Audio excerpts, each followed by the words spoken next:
All right, so the Chicago Bulls are set to get their season started. They just had media day, and we found out that Lonzo Ball is going to be playing on opening night. Now, obviously, he is going to be under a minutes restriction for a good amount of like the first part of the season, and they're going to hold back on back-to-backs. But it's really, really good to see Lonzo Ball back in the swing of things. Like, he's missed a lot of basketball over the last couple of seasons.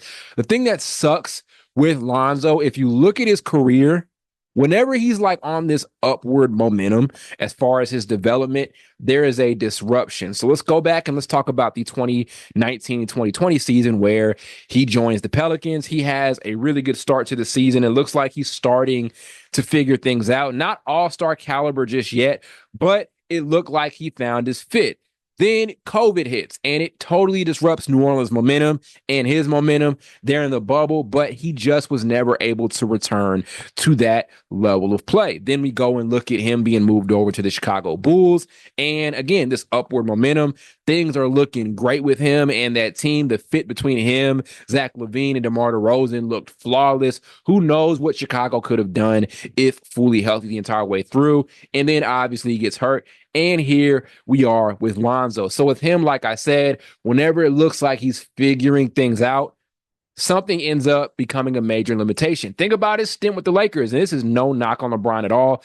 But if you are a developing young point guard in this league, and you're kind of in a rebuilding situation, you're trying to develop your game as like a true playmaker and everything, having LeBron kind of thrust on the roster, it doesn't really help, especially if you're not like an off-ball sort of player. So I do think that LeBron's presence in LA, and this is no knock on LeBron, and this is going to sound a little crazy, but it stunted the development of Lonzo Ball just a bit, right? And obviously the Lakers drastically moved into a different direction once LeBron got there. They go from looking to rebuild around Lonzo Ball and Kyle Kuzma and those guys to immediately looking to contend. So that's another example of Lonzo starting to get some momentum, that momentum he had like later in his rookie season, and it being limited by some other thing. That's like a continuous thing here with Zoe. And I do have some questions about the fit between him and Josh Giddey.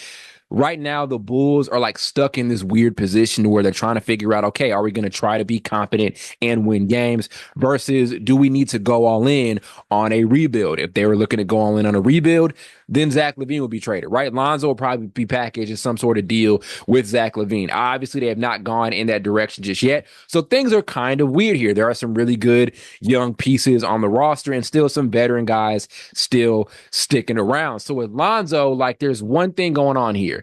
You're trying to develop Josh Giddey. He is here to develop into like that franchise level point guard at some point in his career. And you're also looking to establish Lonzo Ball as that all-star caliber point guard.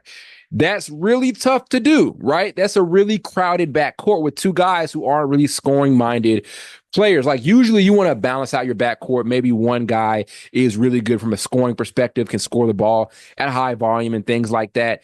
Josh Giddey and Zoe are two very similar players, right? Like both are true playmakers. Both are pretty relatively taller point guards. They both fill the same role. So there are some redundancies in that backcourt. So it's going to be kind of weird seeing how they both fit together. So that's the mystery here for the Bulls. I want to go back and like focus on Lonzo's career and how weird it has been.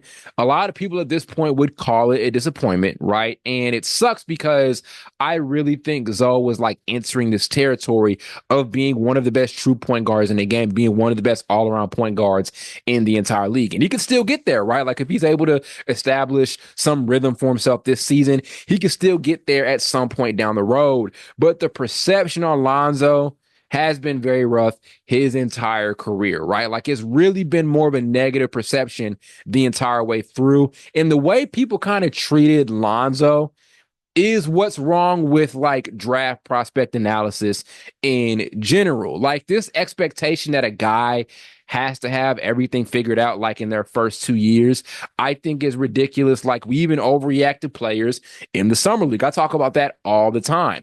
That seeped over to Lonzo, right? We couldn't be patient for him to develop into a great player.